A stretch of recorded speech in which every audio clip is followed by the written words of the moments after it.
Assalamualaikum warahmatullahi wabarakatuh. Waalaikumsalam warahmatullahi wabarakatuh. Alhamdulillahirabbil alamin. Bismillahirrahmanirrahim. Bicara tentang ketahanan keluarga, kita tidak lepas dari peran ibu.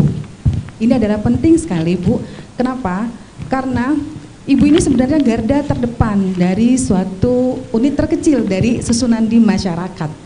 Jadi baik buruknya generasi kita adalah bagaimana caranya pola asuh yang diberikan oleh seorang ibu.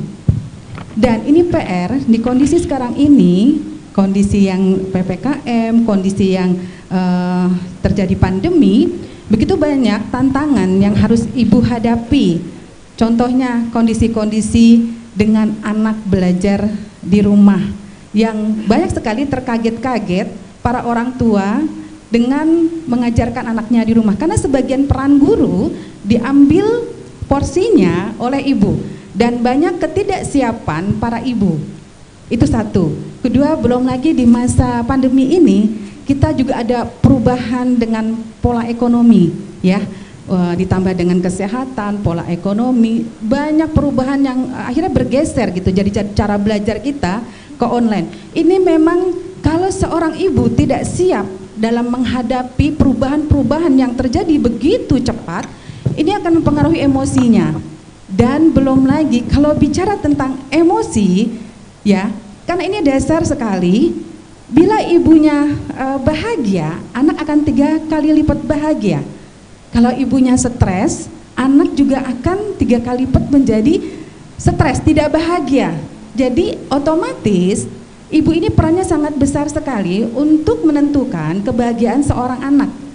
Banyak sekali para orang tua yang mengatakan bahwa saya sudah membahagiakan anaknya. Tapi apakah benar gitu kan? Pola asuh yang diterapkan itu membuat anaknya bahagia. Terkadang cara pandang, sudut pandang orang tua dengan cara yang dia berikan itu tidak sesuai mengikuti perkembangan zaman, kebutuhan anak-anak kita. Karena anak-anak kita dilahirkan di masa mewakili zamannya. 5 tahun yang lalu itu berbeda, ya. 10 tahun yang lalu berbeda. Apalagi kita dengan anak kita yang sekian puluhan tahun gitu kan, kondisi ekonomi, kondisi zaman. Oleh karena itu, ini penting sekali. Jadi karena perempuan garda terdepan di keluarga yang membentuk keluarga ini, menentukan generasi kita ini baik buruknya itu adalah pada emosi ibu. Jadi banyak sekali sekarang ini kasus Bu Rizda. Contoh ya, kemarin kita lihat beberapa kasus seorang ibu yang melakukan membunuh anaknya, ya. Sudah ada berapa orang ini, ya kan? Karena dia bilangnya stres. Jadi gini, tidak cukup dengan agama saja, tapi memang ketika seseorang mengalami masalah mental di masa lalu, luka batin, atau dia pernah ada di posisi yang memang membuat dia terluka hatinya dan membawa dampak pada perkembangan emosionalnya, itu akan mempengaruhi cara dia mendidik, mengedukasi anak-anaknya. Oleh karena itu penting sekali kalau misalnya kita nih lebih aware ya, lebih perhatian, terutama nggak usah dia jauh-jauh dari kalangan di keluarga sendiri, saudara kita. Kalau melihat ada sesuatu yang kita pikir ada masalah, ajak untuk bicara, ajak untuk konseling ya, karena tidak cukup agama saja. Jadi memang ada trik-trik. Kalau saya begini berpikirnya, kalau seseorang sudah fokus, sudah bisa ibadah dengan khusyuk, insya Allah mentalnya memang sehat. Tapi ada berapa banyak orang juga ketika berproses dalam perjalanan spiritualnya gitu kan. Nah ini kan perlu gitu kan proses untuk sampai ke khusyuk. Nah disinilah peran kita harus perhatian. Jadi emosi ibu itu akan mempengaruhi dampak yang luar biasa dari cara dia mengolah emosinya. Kalau dia bagus emosi, dia akan kontrol emosinya.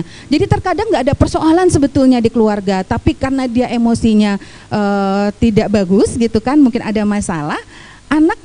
Kalau anak itu kan berubah-ubah, lagi perkembangan. Karakternya itu, rangka berpikirnya belum utuh ya kan, jadi harus dibimbing.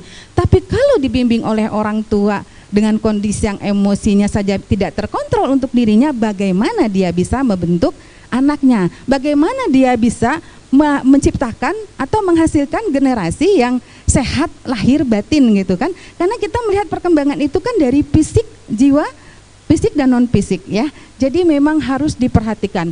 Oleh karena itu saya setuju sekali kalau sekarang ini di zaman efek dari pandemi gitu, nggak usah pandemi ya, sebelum pandemi pun kita banyak persoalan gitu kan, apalagi memang pandemi. Jadi harus ada rumah-rumah konseling gitu lah, dan pemerintah harus aware sebetulnya, harus perhatian sekali.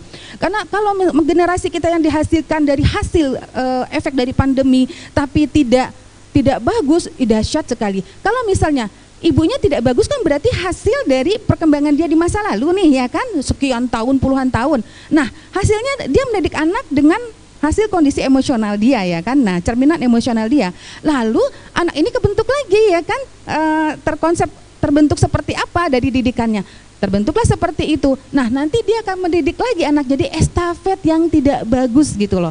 Nah disinilah pentingnya kita perhatian untuk konseling, untuk memperhatikan kesehatan mental kita, terutama untuk ibu-ibu, karena itu penting sekali. Jadi dasarnya itu dulu deh gitu loh, perhatikan emosinya, karena efek dari emosi yang labil akan terjadi psikosomatis ya.